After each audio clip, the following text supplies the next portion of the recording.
Hi, Steve from Fulham Property in a typical HMO flat in Edinburgh.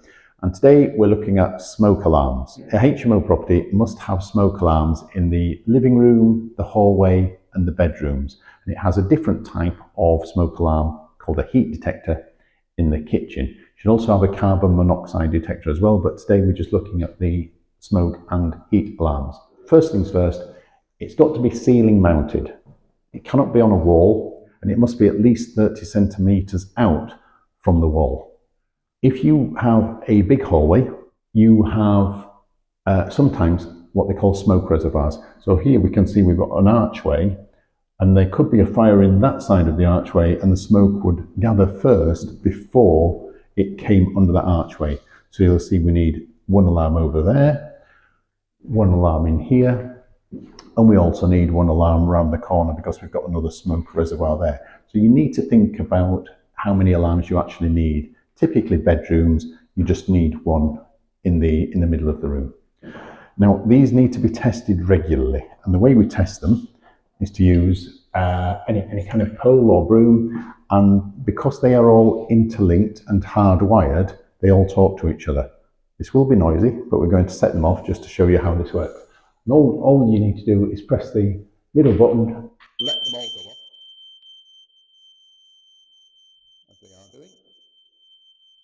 We can hear them all going off in the different rooms, and release. They will all stop, and that makes sure that if, God forbid, there was a fire, it's actually going to work. So that's smoke alarms. HMO properties must be fitted, must be hardwired, must talk to each other. It's one of the most crucial aspects of any property. We're looking at the front door of the flat. The first thing a front door has got to be is thick enough to be regarded as a fire door. That can either be because it's thick enough to start with, or a fire door has been put on, which typically means we're more than 38 millimetres. The other thing you'll notice here is that the black line must have an intumescent strip. So this expands if there's a fire and creates a seal. We always make sure we've fitted a Yale lock to any front doors. Technically, you don't need one, but for privacy of tenants when they're in, they don't want to be having to lock the other lock all the time.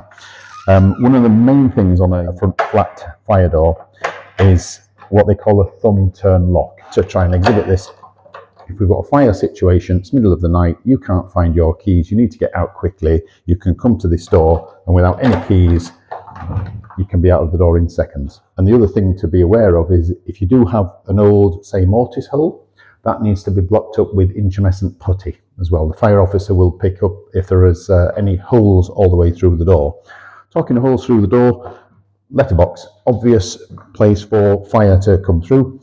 So these must be fitted with, again, an intumescent letterbox. It stops the spread of fire, and it will stop any fire from the outside coming in for at least 30 minutes. The idea being that the fire brigade will be there by then. And the last thing common to all fire doors is a door closer. So this will automatically close the door from a 90-degree angle.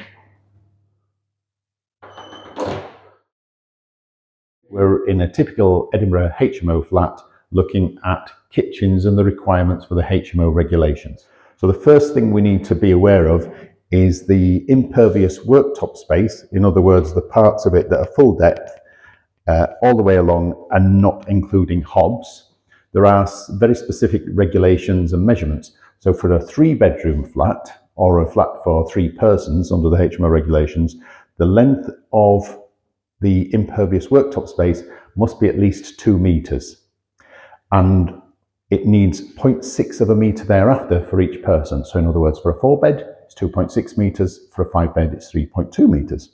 Coming into corners just on the worktop, just a little thing, you cannot double count, obviously, this part here. So you can count this section and you can count that section, but you can't double count that part on both runs. Hobs cannot be any closer to a side up unit than 30 centimetres. So if the unit was here, that would not comply. Coming along here, we've got a sink and drainer. The drainer is the important part. So sinks must have a drainer. If you just have a round hole and just worktop space, that's no good. And the last thing we need to be aware of is sockets. Clearly they shouldn't be too close to sinks, but you'll see in this kitchen we have 3 double sockets which is giving us our required 6 sockets.